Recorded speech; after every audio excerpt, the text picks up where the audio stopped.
Hello, everybody, and welcome to another edition of Community Association Car Chat with David and Steve, where we talk to industry professionals about community association living, multifamily living, and how this industry works. There's over 300,000 community associations nationwide, providing over 24 million housing units, and in some of the larger metro areas, as much as 50% of all new home sales come in some form of community association. So those are some very, very big numbers.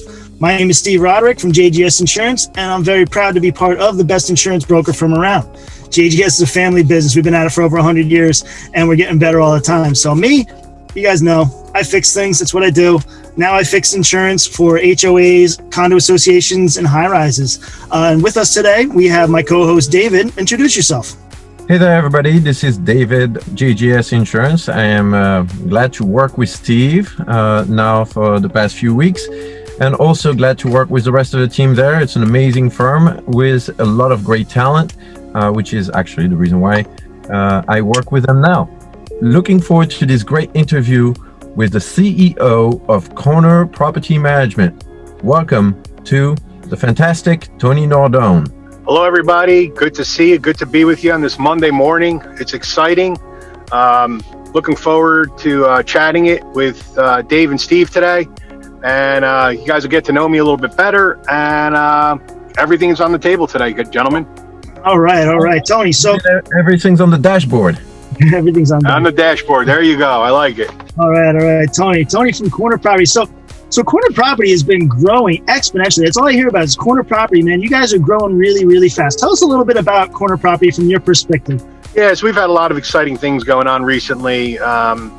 On top of, onboarding new clients, we recently acquired a management company in the middle of COVID, if you could believe that. And that was exciting and challenging all at the same time.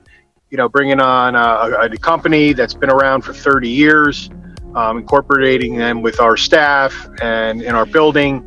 So that was kind of challenging. But yeah, we're continuing to grow with new clients all the time, and it's exciting. And, the employees are exciting, and, we're finally back in the office, some of us, and people are happy to see one another again. So it's been good. It's been a wild year for everybody. I'm sure we could all say that.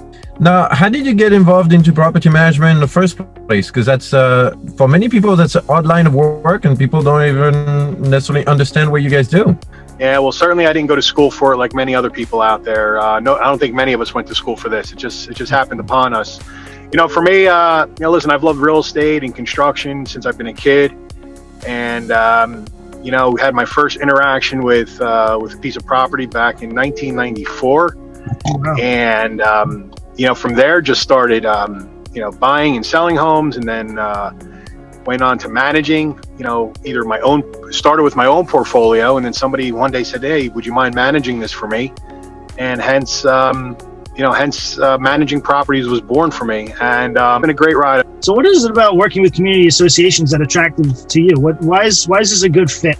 Listen, I'm a people person. I like people, and I like problem solving. I mean, let's face it, in all of our businesses, what do? We solve problems. People don't pick up the phone and say, "Hey, Tony, how's your day? How was your weekend?"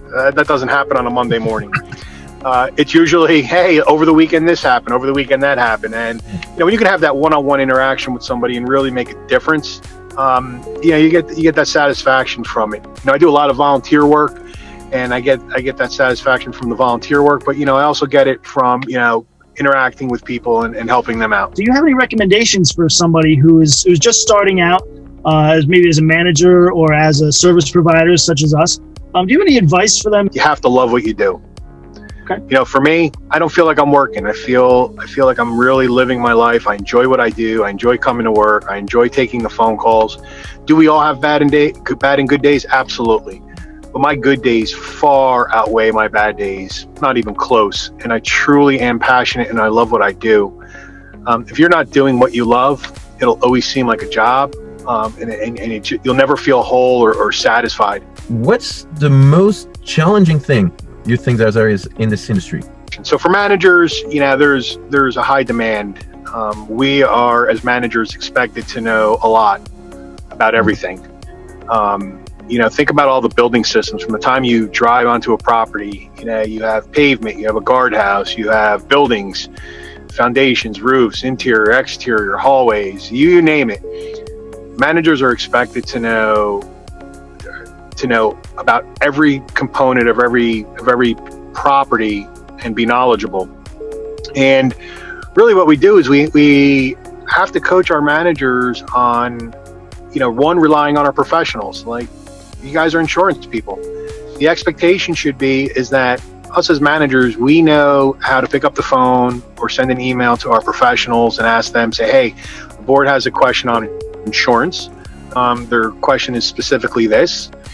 Can you please handle this question and answer them as a professional, as the answer should be coming from you? So they have to be knowledgeable enough to know that they can't be everything to everybody. Rely on your professionals for the right answer. And, in the insurance world, that's what we rely on you guys for. What's your favorite type of client? What's your favorite type of profile? Yeah, what does your perfect customer look like? Obviously an active board who's knowledgeable about not only the financial aspect of it, but the maintenance, the ongoing maintenance of a community. Sometimes it's not always about, the lowest vendor or the cheapest guy. It's really what I say, there's the most responsive bidder. Some of the best run communities that we manage, our board members are extremely active. They get it. They understand that the maintenance and the beautification of their community requires, funds. It requires planning. It requires the board to get along. Those are our ideal, our best, and our longest lasting clients. What makes you guys different? Why would I want to call Corner Property rather than somebody else in the industry? There's a lot of them out there. All the technology, staying up to date on it, creating training programs for your managers so they know how to use it effectively and efficiently. Talking to our board members and our potential clients, how does this advantageous to you? What would keep you up at night if you were, properly speaking, a property manager? So I have to be honest, nothing really keeps me up at night. You have to have work-life balance, and you have to compartmentalize everything. And it's another thing that we teach and we coach our managers on are how do you manage that up front? And managing it from day one, managing the expectation of not only the board but the client, but the manager as well. Now, tell us something about Tony Nardone that people may not know. I love my downtime. In this business, when you have downtime, you really need to enjoy it. Again, pre-COVID, I play basketball 2-3 days a week. I've played my whole life. My wife and I, we donate blood on a regular basis. Anything to do to give back. And I sit on the zoning board of my town. I've been the vice chairman of that zoning board for 8 years. All right, Tony, we're going to switch gears here a little bit. It's a segment of the show. People are really asking for this. They're actually they're emailing me questions that they want to hear me ask guests. What celebrity annoys you the most? Therese Giudice. What is the worst excuse you've heard for being late to a Zoom meeting? I had no internet connection. What movie is the song Eye of the Tiger from? Oh, come on, it's a classic, Rocky. You're checking out at the grocery store and there's no consequences. What candy are you grabbing off the shelf? Oh, it's easy. York Peppermint Patty, hands down. On a scale of 1 to 10, how cool are you? I'm a 12. I'm a Okay, cool, calm, collective cat. Okay, on a scale of 1 to 10, how cool do your kids think you are?